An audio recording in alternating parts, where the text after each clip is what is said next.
One summer weekend, my husband, my brother, and his girlfriend stayed a few nights at the notoriously haunted Crescent Hotel in Eureka Springs, Arkansas. Named the most haunted hotel in America, the Crescent Hotel has a twisted history. In 1937, a man named Norman Baker bought the Crescent and turned it into the Baker Cancer Hospital. What was unknown to many of his patients was that Baker's miracle was a scam, and he had no medical training. Once again a hotel, we booked room 101, which was said to be Norman Baker's office when he ran his hospital. The first night we stayed up really late, and nothing happened in our room. We started to explore the hotel around 3:30 in the morning in search of ghosts. We quietly took pictures in front of the doors of some of the rooms we heard were haunted. I also took many pictures in the hallways. I was catching some orbs, but I wanted something more. I stood in front of room 218 for about 45 minutes. Room 218 is supposed to be haunted by a ghost named Michael. The whole time I was standing there, I was talking to Michael, asking him to show me something, or to play a joke or a trick on me. I didn't experience anything, although my brother and husband were catching a lot of green orbs around me with their cameras. Slightly disappointed, we went back to our room. Then, something strange happened. I was getting into bed, and a deck of cards that had been on the coffee table was now under my pillow. I knew that someone living could have been playing a trick on me, so I brushed it off and put the cards back on the coffee table in the other room and went to bed.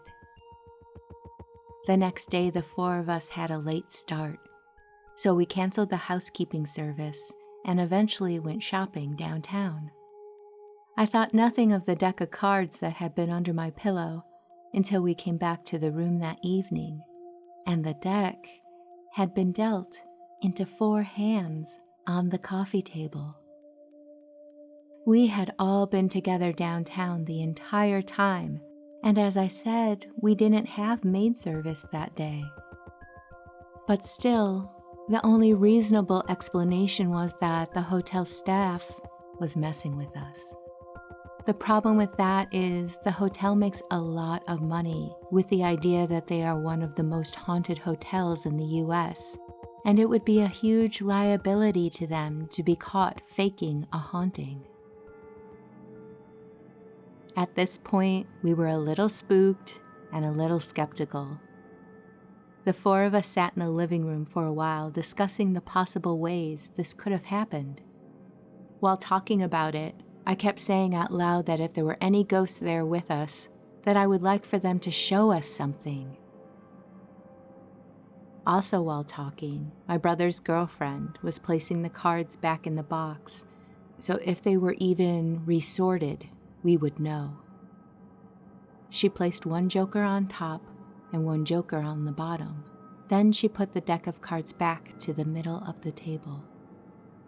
My husband was convinced it was the hotel staff, so he set up a small trap with an empty water bottle.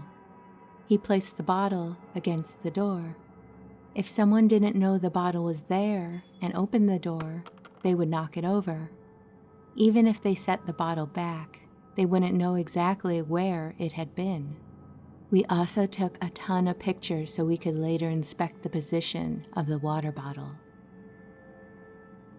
That night, we went out for dinner, and a few hours later, we returned to the room. My husband unlocked the door slowly and reached in with just his hand to take a ton of pictures before disturbing the bottle. We entered the room. What we saw was unexplainable.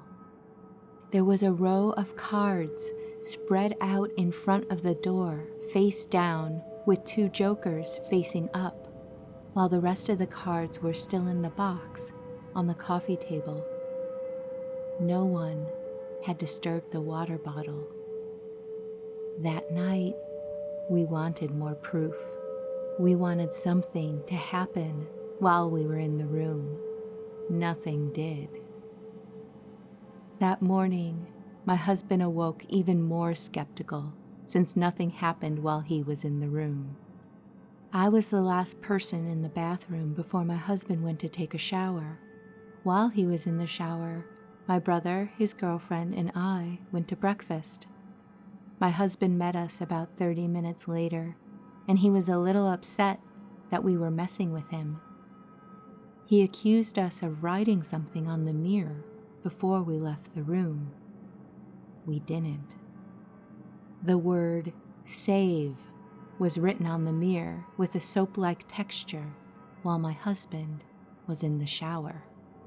We still can't logically explain how this happened, and I don't know the significance behind the word "save."